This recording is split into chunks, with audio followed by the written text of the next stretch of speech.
Hey guys, AJYT Avid here, and welcome back to another movie review. This is going to be my review of ZombieLand Double Tap. 10 years after the original ZombieLand film back in 2009, Woody Harrelson, Jesse Eisenberg, Emma Stone, and Abigail Breslin return to the big screen to hunt more zombies and follow more zombie apocalypse rules. So, if you have not seen ZombieLand or ZombieLand 2 Double Tap, this review will contain spoilers. Okay, let's diving right on in. Um, this is a really fun movie. If you like the humor in the trailer, you will definitely like this movie. That's how sort of I went into this. I really liked the trailer, so I was almost bound to like, the humor in the movie. Madison, played by, I forget what her name is. But Madison, the character Madison, she's basically like a dumb blonde in the movie. She was hilarious, and she's annoying on purpose.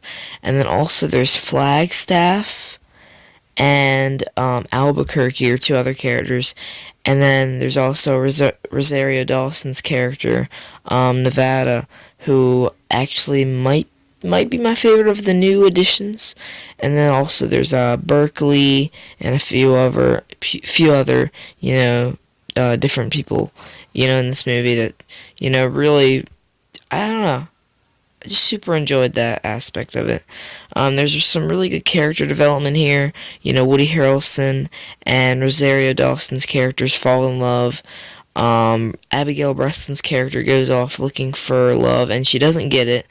And then Emma Stone and Abigail Breslin leave in the beginning of the film. They leave Jesse Eisenberg and Woody Harrelson's character, Tallahassee and Columbus, after Columbus proposes to Wichita, which is Emma Stone. So they leave, and Breslin takes off. Little Rock takes off from Wichita, and Wichita and Columbus are sort of, not on very good terms in this movie. But then by the end, they all come around, and it's pretty much they kind of learn the same lesson from the first film, like family is important and love is important. So they get back together, and she says yes to his marriage proposal, which was great. They just still have that same energy from 10 years ago, from ZombieLand in 2009, which is my favorite film of that year. And it's one of my favorite zombie movies of all time. It was just awesome. Columbus has like new zombie, names. There's like the ninjas because they're like stealthy, and then there's the oh man, what are they called? I forget the really smart ones. Then there's the homers, which are like the really great, and then the T-1000s, named after Terminator, of course. Now, for the bad, there is some stuff that weighs this movie down. First off, the biggest thing is that the writing in this film, I didn't include it on the original slide for this, which is why I had to edit it in, because I saw this movie twice, just so I can get a solid, thought on it, because this was one of my most hyped of 2019, remember, from my list from last year. But man, the writing is really bad in this one. It's like they just throw a whole bunch of stuff at you, like, wouldn't it be cool if they did this or did that, and they throw this in there. I mean, the monster truck was cool. I really like the monster truck. But then, like, they have, like, Elvis, like, an Elvis museum in there, like, Elvis fan service, like, just everywhere. They just cram that stuff right in there.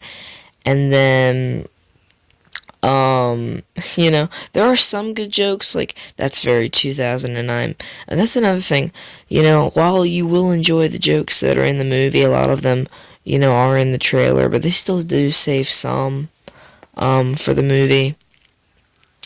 The ending, oh my gosh, so Tallahassee, Woody Harrelson's character, brings up, like, the last second, they have some, like, Indian in him, and he's like, we're gonna get these zombies off the cliff. Like, that just felt so rushed. The ending felt insanely rushed to me, and some of the side characters didn't get, enough time, for me. It was just basically a one and done sort of thing.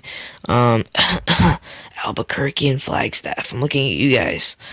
So the final grade for ZombieLand Double Tap is a 6.5 or a 7. I haven't exactly, figured that part out yet.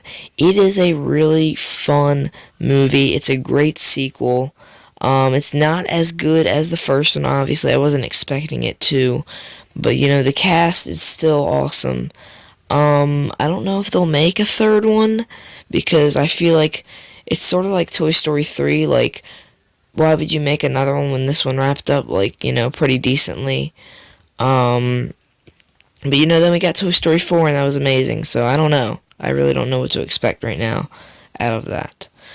But, again, though, the writing is just really rushed. It just seems like they were pressed for time, and they seem like they just printed out a script in like a few hours. They're riding off of like a 10-year hiatus of, this, beloved zombie film. I just feel like they were trying to put their all into it, but they just rushed it insanely too fast. And, by the end, the whole time, the whole message of the film is trying to find a home.